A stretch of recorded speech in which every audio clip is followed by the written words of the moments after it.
ఈరోజు పొద్దున్నే మా 6 ఎమ్మెల్యేల కంటోన్మెంట్ల పెద్ద ఎత్తున 8 వార్డులలో కూడా ప్రచారం చేసి ఇక్కడ అందరం కూడా వచ్చి ప్రెస్ మీట్ పెడుతున్నాం. దీనికి గౌరవ మా సభాధ్యక్షుడు శ్రీధర్ రెడ్డి గారు, మా పెద్దలు గౌరవనీయులు సీనియర్ ఎమ్మెల్యే గారు సుధీర్ రెడ్డి గారు ఎల్బీ నగర్, అదే మాదిరిగా మా పెద్దన్న కుక్కట్పల్లి ఎమ్మెల్యే కృష్ణారావు గారు, అదే మాదిరిగా మా ఉప్పల్ ఎమ్మెల్యే లక్ష్మారెడ్డి గారు, అదే మాదిరిగా మా కాబోయే ఎమ్మెల్యే కంటోన్మెంట్ నా కూతురు నివేదిత, అదే మాదిరిగా మా పెద్దన్న అక్కడ మా అల్లుడు మల్కాజ్గిరి ఎమ్మెల్యే రాజశేఖర్ రెడ్డి గారు, మా కాబోయే ఎంపీ గారు మా తమ్ముడు రాగిడి లక్ష్మారెడ్డి గారు, మిగతా నాయకులకు, కంటోన్మెంట్ బోర్డు మెంబర్స్కు, స్థానిక మిత్రులకు, పత్రికా మిత్రులకు అందరికీ నమస్కారం. ఇప్పుడు మనం చూస్తూ ఉన్నాం, బై ఎలక్షన్ వచ్చింది కంటోన్మెంట్, అదే మాదిరిగా ఎంపీ ఎలక్షన్స్ వచ్చినాయి. ఎక్కడ చూసినా ప్రజల ఆదరణ కేసీఆర్ కావాలి. కొద్దిగా 1.8 పాయింట్ తోటి మొన్న మిస్టేక్ అయిపోయింది. అక్కడ గ్రామాలలో కొద్దిగా, ఊర్లలో రూరల్ బెల్ట్లో కొద్దిగా తక్కువ ఓట్లేసి ఏదో ప్రజలు కొద్దిగా మాకు 6 గ్యారంటీలని 2000 4000 వస్తుందని, 10,000 15,000 వస్తుందని కొద్దిగా ఆశకు పోయి మోసం పోయినారు అన్నట్టుగా ప్రజలు గుర్తించుకున్నారు. మనం చూస్తూ ఉన్నాం, మనకు స్వాతంత్రం వచ్చి 70 సంవత్సరాలు అయింది. అందులో 56 సంవత్సరాలు కాంగ్రెసే పరిపాలించింది. ఏమన్నా న్యాయం చేసింది ఆ కాంగ్రెస్? ఏమన్నా ఉద్ధరించింది ఆ దేశాన్ని? మన తెలంగాణను చూసుకో, ఎంత అన్యాయం. ఒక కరెంట్ ఉండకపోవు, ఒక పంటలు పండకపోవు, పండిన పంటకు గిట్టుబాటు ధర రాకపోవు, ఒక సాగునీరు ఉండకపోవు, ఒక తాగునీరు ఉండకపోవు. అట్లనే బీజేపీ కూడా ఉన్నది. అంతకుముందు 10 ఏళ్ళు ఉంది, ఇప్పుడు 10 ఏళ్ళు ఉంది. వాళ్ళు కూడా ఏమి చేయలే ప్రజలకు. మాటలు చెప్పుకుంటా, 2 జాతీయ పార్టీలు మాటలు చెప్పుకుంటా, వాళ్ళకి ఎవరు ఆపోజిషన్ లేరు. వీళ్ళు లేకపోతే వాళ్ళు గెలుస్తారు, వాళ్ళు లేకపోతే వీళ్ళు గెలుస్తారు. తమిళనాడు లెక్క, కరుణానిధి లేకపోతే జయలలిత గెలుస్తుంది, జయలలిత అన్నది వీళ్ళు ఒకసారి. ఆ లెక్కన వీళ్ళు గెలుచుకుంటూ వచ్చి ప్రజలను నిండా మోసం చేసిర్రు, నిండా ముంచిరు పాపం. కానీ ప్రజలకు ఇప్పుడు అర్థమైపోయింది.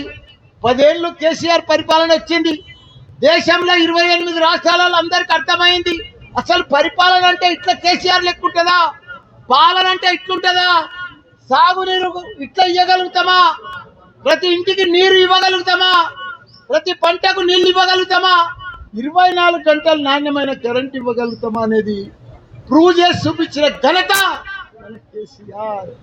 200 రూపాయలకు పిక్చర్ ఉన్నదాన్ని 2000 రూపాయలు తీసుకొచ్చిండు.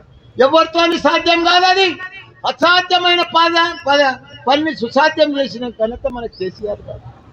46,000 చెరువులు ఉంటే తెలంగాణలో నిండు కుండ లెక్క ఎండాకాలం మే నెలల ఇంత ఎండలు కొట్టినా కానీ ఆ చెర్లలో నీళ్ళు అట్నే ఉంటుండే. 3 కోట్ల లక్షల టన్నుల ధాన్యం పండించిన ఘనత దేశంలోనే. అన్నం పెట్టే రైతన్నలను తయారు చేసిన ఘనత మన కేసీఆర్ కాదా?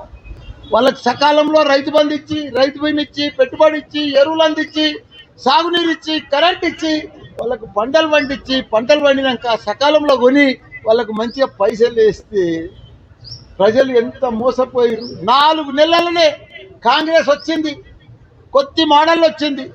4 నెలల వాళ్ళు ఒకటే పని పెట్టిరబ్బా. అసలు ఒకటే పని, కేసీఆర్ తిట్టాలి, కేటీఆర్ తిట్టాలి, వాళ్ళని జైలేస్తాం, వీళ్ళని జైలేస్తాం. ఇదేంటా ఇది? అరే ఎవరైనా పని చేసిన వాళ్ళని తిడతారా?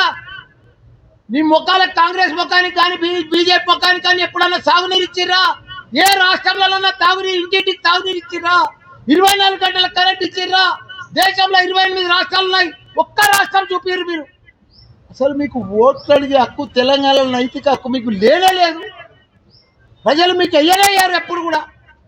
కేసీఆర్ అంత పెద్ద ఆలోచన చేసి దేశంలోనే ఒక ఆదర్శ రాష్ట్రంగా తీసుకొచ్చి ఇవన్నీ చేస్తే వాళ్ళని తండ్రి కొడుకులను టెలిఫోన్ స్కామ్ అని, ఆ స్కామ్ అని, అది కాళేశ్వరం స్కామ్ అని, చిన్న ప్రపంచంలోనే ఎత్తైన ప్రాజెక్టు కట్టిండు కాళేశ్వరం ప్రాజెక్టు. అది చేయాలనుకుంటే చేయలే, నీళ్ళు ఇవ్వాలనుకుంటే ఇవ్వలేకపోయినాళ్ళు.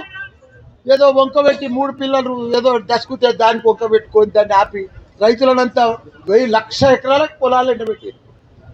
తాగునీరు వస్తలేదు. ఇంత ఆగమాగమా, ఇంత ఇదా? అసలు కాంగ్రెస్కు అడ్మినిస్ట్రేషన్ వస్తలేదే వాళ్ళకు, అసలు పరిపాలన వస్తలేదు వాళ్ళకు.